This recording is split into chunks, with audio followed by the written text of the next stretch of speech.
Annie and Clarabel.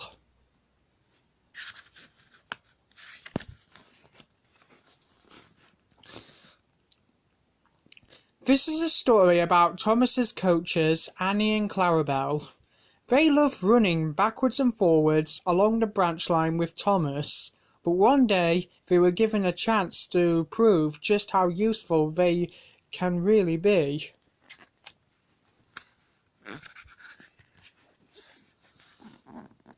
Annie and Clarabel were Thomas's coaches. Annie could only take passengers, but Clarabel could take passengers, luggage, and the guard. The coaches were old and in need of new paint, but Thomas loved them very much, and they loved him too. Thomas never got cross with Annie and Clarabel, but he did get cross with other engines on the main line who made them late. One day, Thomas, Annie and Clarabel were waiting for Henry's train to arrive. Henry was late and Thomas was getting crosser and crosser. "How can I run my train properly if Henry is always late? He doesn't realise that the Fat Controller depends on me," he said. "I'm sure he'll be running along soon," replied Annie and Clarabel, looking around for Henry.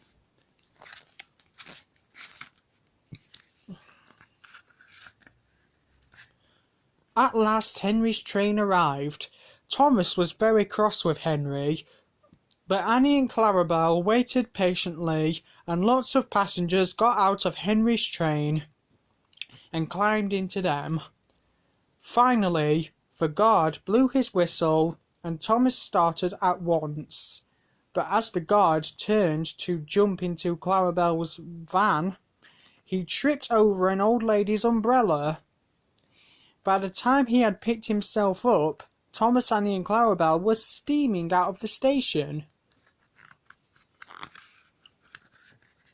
The guard waved his red flag to stop them, but Thomas and his driver didn't see him. Come along," sang Thomas. "I've lost my nice guard," sobbed Clarabel.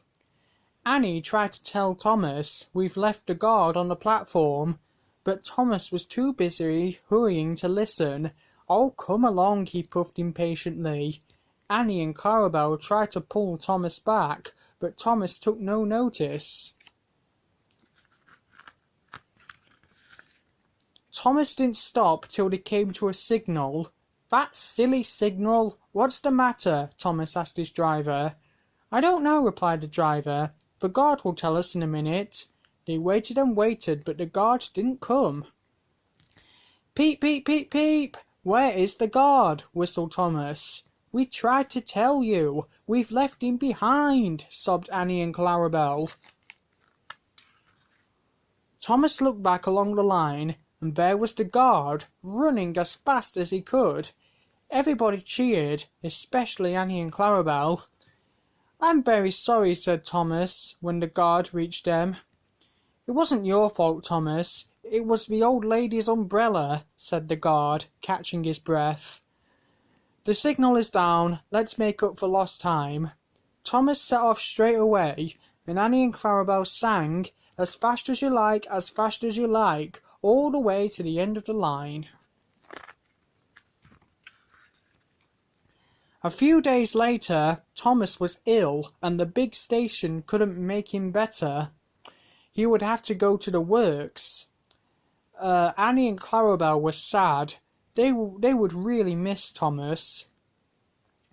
Duck came to the station to help while Thomas was away. He was very gentle with Annie and Clarabel, and they liked Duck very much. "He is so calm with such nice manners," they told each other. "It really is a pleasure to go out with him."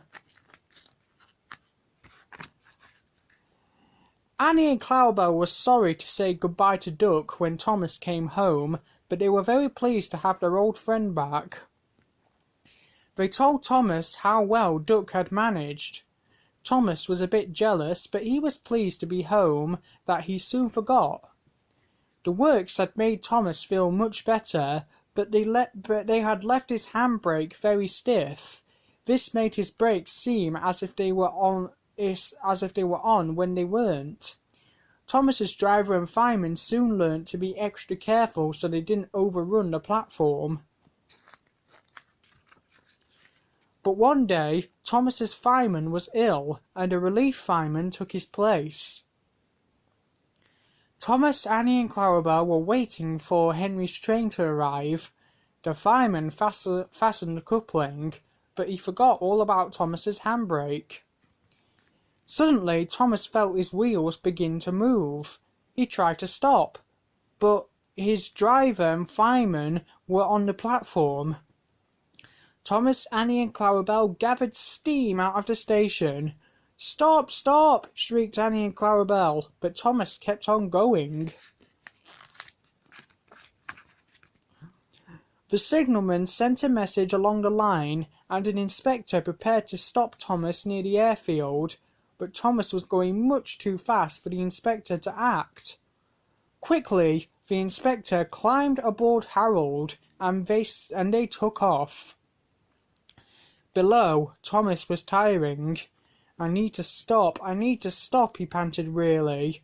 Annie and Clarabel knew what they must do, something to help their friend.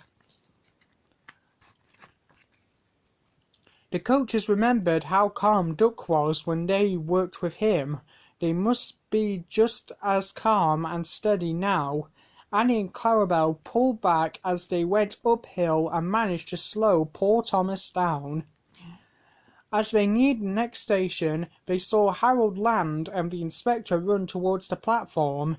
This time Thomas entered the station slowly enough for the inspector to jump into his cab and put the handbrake on hard. Everyone breathed a sigh of relief as the train stopped. That evening, the Fat Controller came to see Thomas, Annie and Clarabel.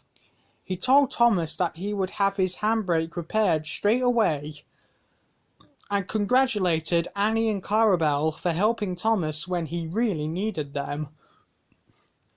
Annie and Clarabel were delighted, and Thomas beamed with pride. He always knew that they were the best coaches in the Fat Controller's railway.